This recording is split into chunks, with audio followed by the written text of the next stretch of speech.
Good morning, students. This is the first video of the chapter Understanding our Criminal Justice System.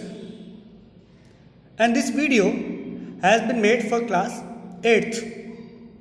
In this particular video, we will try to find out that how our judicial system is working, particularly in the context of criminals. We will also try to understand that what is the procedure through which any accused is termed as guilty or innocent.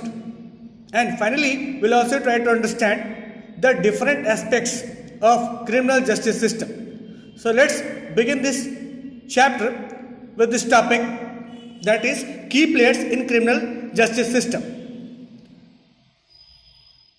We need to understand that in criminal justice system, the basic task of the system is to punish the criminals, and if the accused is innocent, then he must remain free. So there is a complete system which is going to complete this particular procedure. So let us discuss the three important key players in this system. The first one is policeman, second is public prosecutor and defense lawyer, and the third one is judge. So all these three important players are going to play their respective role to punish the criminals.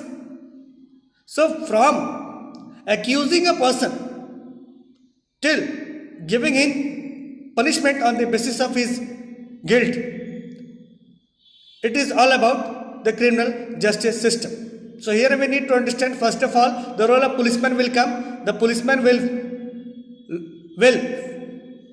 lodge an FIR, that is first information report, on the basis of complainant, and after that he will arrest a particular person who has been accused in the particular case.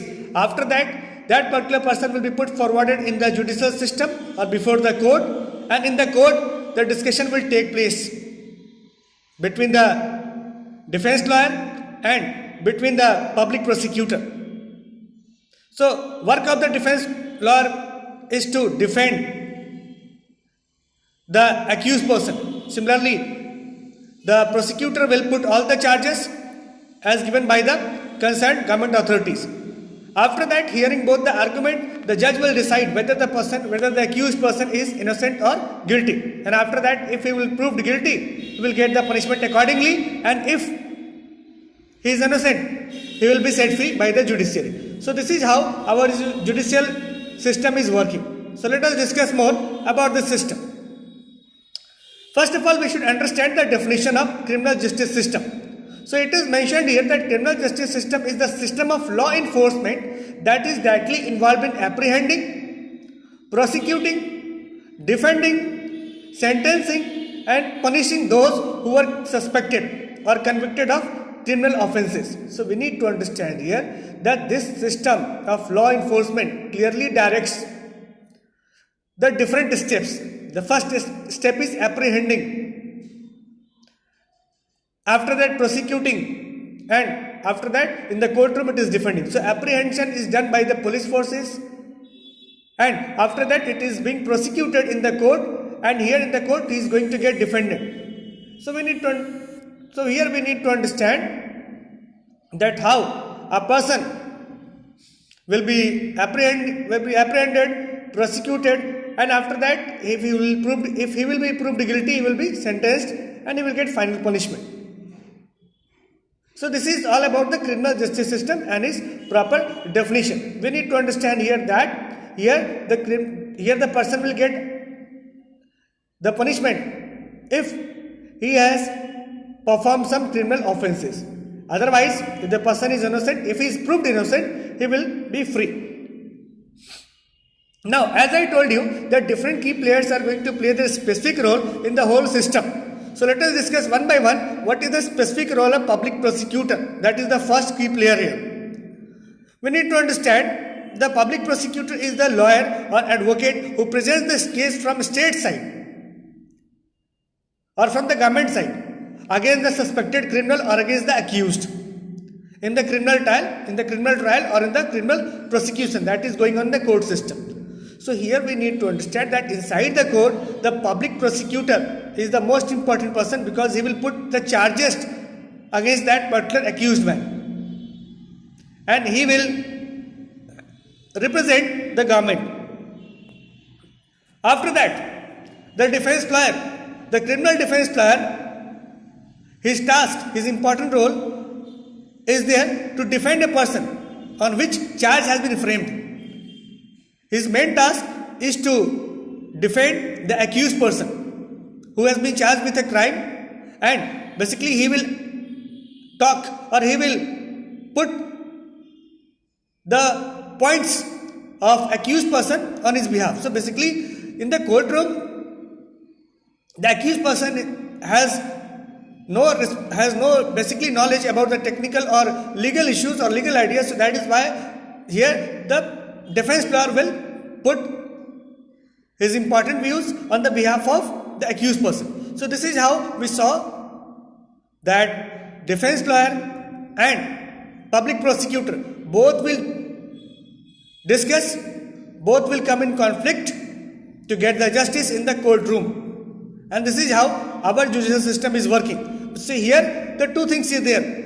The defense lawyer will try to prove that the accused person is innocent, whereas the public prosecutor will try to prove that particular person is not innocent, he is guilty. And finally, the decision will be made on the basis of argument that will be made in the courtroom, and it will be made, the declaration or verdict will be given by the judge. So here we need to understand that judge will play its important role. But before coming to the courtroom, first of all, the first step that is essential is the first information report, that is also termed as FIR.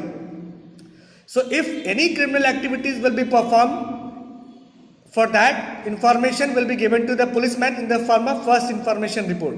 So any complainant will file the complaint against the accused person in the FIR. So police will write the FIR in the police station, and after that charge sheet will be filed, and finally charge sheet will be filed in the courtroom. So what is an FIR? We need to understand it little bit in deep. It stands for First Information Report, and it is a written document prepared by the police when they receive information about the commission of a cognizable offence. It is a report of information that reaches the police first in point of time, and that is why it is termed as First Information Report, because this report will reach first of all to the police after commitment of crime. That is why it is termed as First Information Report. After that, it is generally a complaint lodged with the police by the victim of a cognizable offence or by someone on her behalf. So you have to understand, this report is filed or this report is lodged by a complainant against the accused person. And anyone can report the commission of a cognizable offence either orally or written in the police, and even on the telephone the FIR can be lodged, or through the text message also it can be termed as the FIR. Here it is very interesting to understand that generally police are not ready to write an FIR, and they are always claiming that this incident has happened in our area, in our jurisdiction. Because once they will write the FIR, they will have to go in the investigation for that case, and that is why most of the policemen don't want to get interfered. But those who are writing the FIR, they are doing it very honestly. It is quite true. If FIR has been lost, if it has been written, if it has been lost, then the action will definitely be taken on it. So basically, after FIR, the accused person will be arrested and he will be produced before the courtroom. But here we need to understand that it is not very easy to arrest a person, because the person is having their own fundamental rights. And if we are going to arrest a person without any cause, then it will be termed as the violation of fundamental right that has been granted to the citizens of India. So fundamental rights has been granted to the citizens of India, and particularly under Article number 21 and Article number 22. So let us discuss first Article number 21, and in the next video we will discuss Article number 22. So what is given here? Under Article number 21, it is given right to livelihood, right to life. So under the right to life, many other rights will automatically come, like right to shelter, right to education, right to medical care, right to food, right to livelihood, right to privacy, right to healthy environment. So all these will come under Article 21 under the right to life. So all these are very important for the sustenance of life, and if anyone is going to violate it, then the particular accused person can go and approach the court for justice. So this is all about